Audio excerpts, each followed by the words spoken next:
आप अपने बच्चों को अंग्रेजी मीडियम में पढ़ाना चाहेंगे या हिंदी मीडियम में? आपके जवाब का मकसद दरअसल ये होगा कि बच्चा पढ़ाई करके बेहतर भविष्य बना सके। और हमारे देश में हमारी तरक्की को अंग्रेजी से जोड़ दिया गया है। हमारे यहाँ कई तरह की दीवारें हैं, जाति की, धर्म की, अमीरी और गरीबी की, लेकिन एक दीवार उससे भी बड़ी बन गई है और वो है अंग्रेजी की। एक सच्चाई ये भी है कि कोई गांव देहात का बच्चा हो या किसी गरीब या दलित का बच्चा हो, वो भी अगर अंग्रेजी की दीवार को गिरा दे तो दूसरी तमाम जो भेदभाव की दीवारें हैं वो उसके लिए काफी कमजोर हो जाती हैं। इसीलिए तो कोई मिडिल क्लास का आदमी या फिर एक गरीब मजदूर भी ये कोशिश करता है कि उसका बच्चा अंग्रेजी मीडियम में पढ़ ले। लेकिन क्या आपको ये पता है कि शुरुआती जो स्कूल की पढ़ाई होती है वो उसकी अपनी भाषा में ही बेहतर हो सकती है। वो जहां तक भी पहुंचा, अगर शुरुआती स्कूली पढ़ाई उसकी अपनी भाषा में हो और बाद में जाके वो दूसरी भाषा, चाहे वो कोई भी हो, अंग्रेजी हो, उसे सीखे और उसे अपनाए, तो वो ज्यादा अच्छा कर सकता है, ज्यादा कामयाब हो सकता है, सफल हो सकता है, इनोवेटिव हो सकता है।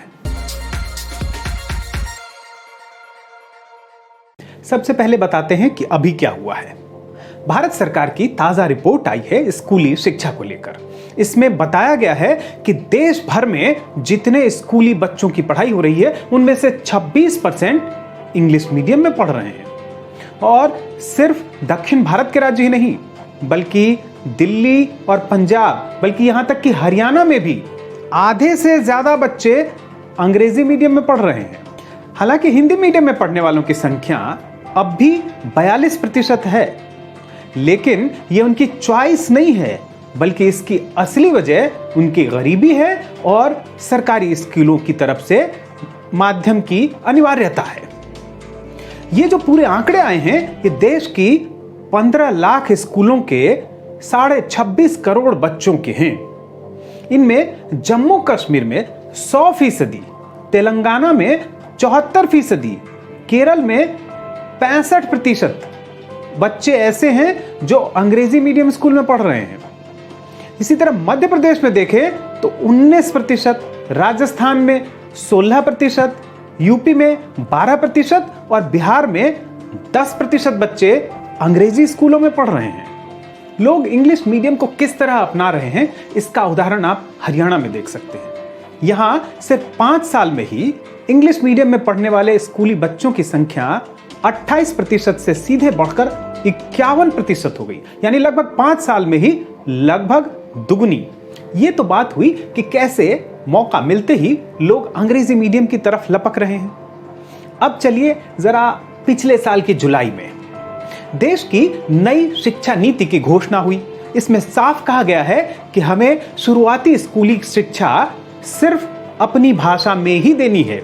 ये नीति कहती है कि 5वीं तक अनिवार्य रूप से और जहां तक संभव हो 8वीं तक बच्चों की पढ़ाई उनकी घर की भाषा में या मातृभाषा में या फिर स्थानीय भाषा में या क्षेत्रीय भाषा में दी जाए। ये कहती है कि अंग्रेजी में ये पढ़ाई नहीं हो सकती। तो हम देखते हैं कि एक तरफ जहां तेजी से अंग्रेजी मीडियम की तरफ लोग बढ़ रहे हैं, वहीं हमारे देश की शिक्षा नीति ठीक उल्टी बात कह रही है। ऐसे में उलझन तो लोगों की बढ़ेगी ही। दरअसल हमारे देश में शिक्षा व्यवस्था के अंग्रेजी पर इतना निर्भर होने को लेकर बहस तो पिछले 200 साल से चल रही है, लेकिन नई शिक्षा नीति ने इस बहस को एक निष्कर्ष पर पहुंचा दिया है। अब बात यह भी है कि दुनिया भर में जो अलग अलग रिसर्च हुए हैं पिछले कई दशकों में, उनमें एक बात बिल्कुल स्पष्ट हो गई है कि अगर शुरुआत के 6 साल की पढ़ाई बच्चे की अपनी मातृभाषा में हो तो वो बेहतर समझता है। कोई ऐसी भाषा जिसे वो समझता ही नहीं हो, उसमें अगर उसे शिक्षक कुछ बताता है तो उसके लिए उसे ग्रहण कर पाना, सीख पाना, आत्मसात कर पाना बहुत मुश्किल हो जाता है। भारत के जाने माने एजुकेशनिस्ट और एनसीईआरटी के पूर्व निदेशक कृष्ण कुमार कहते हैं कि मातृभाषा में प्रारंभिक शिक्षा के फायदे को लेकर साक्ष्य और प्रमाण इतने स्पष्ट हैं कि इस पर कोई और बहस की जरूरत ही नहीं है। बच्चों की पढ़ाई शुरू करने के लिए मातृभाषा ही सबसे अच्छा तरीका है। दुनिया भर में कितने ही शोध हुए हैं जो बताते हैं कि बच्चों को मातृभाषा में पढ़ाने से बेहतर लर्निंग आउटकम हासिल होते हैं। अंग्रेजी एक एस्पिरेशनल लैंग्वेज तो है, लेकिन बच्चों को इससे डर भी लगता है।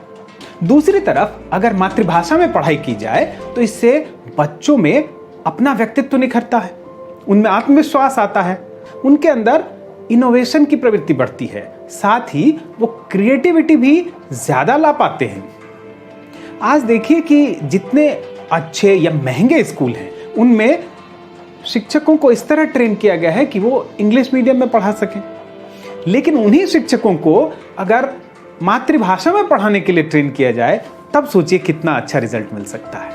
उधर अंग्रेजी मीडियम में पढ़ाई के पक्ष में जो लोग तर्क देते हैं वो कहते हैं कि रोजगार के लिहाज से, आर्थिक प्रगति के लिहाज से ये बहुत मददगार है। इसी तरह सामाजिक बराबरी के लिहाज से भी ये बहुत मदद करती है। फिर स्कूल के आगे की जो पूरी शिक्षा व्यवस्था है वो तो पूरी तरह अंग्रेजी पर आधारित हो ही चुकी है। हमारा जो अधिकांश ज्ञान, किताबें और जो विद्वान हैं वो ज्यादातर अंग्रेजी में ही हैं। तो क्या हमारी जो पूरी पढ़ाई लिखाई की व्यवस्था है उसमें से अंग्रेजी को पूरी तरह निकाल दिया जाएगा? और फिर भारत में एक भाषा नहीं है, सिर्फ हिंदी या तमिल, तेलुगु, मराठी ऐसी बहुत सारी भाषाएं हैं। आगे की जो शिक्षा है कॉलेज की या टेक्निकल एक्सपर्टीज वाली, उनकी क्या व्यवस्था होगी? आदर्श स्थिति तो यही होगी कि शुरुआती स्कूली पढ़ाई बच्चे की मातृभाषा में हो और बाद में जिस भाषा में ज्ञान उपलब्ध हो उसमें वो पढ़ाई कर सके। लेकिन इसमें कुछ व्यवहारिक समस्याएं भी आती हैं, उन्हें भी दूर करने पे ध्यान देना होगा। बच्चा जब शिफ्ट कर रहा हो लैंग्वेज, उस दौरान बड़े संसाधनों की भी जरूरत होगी। शिक्षकों को उस तरह से ट्रेन करना होगा, इंफ्रास्ट्रक्चर बनाना होगा, साथ ही किताबें भी उस तरह से उपलब्ध करानी होगी। खासतौर से अभी जो प्रारंभिक शिक्षा है उसको बेहतर बनाने पे ध्यान देना होगा। शिक्षा के क्षेत्र में ये बड़े बदलाव लाने हैं तो सिर्फ नीति बनाने से नहीं होगा, बल्कि नीयत भी दिखानी होगी। आज लर्निंग आउटकम के लिहाज से, यानी शिक्षा हासिल करने के बाद बच्चे ने सीखा क्या, इस लिहाज से हम बांग्लादेश और श्रीलंका से भी पीछे खड़े हैं।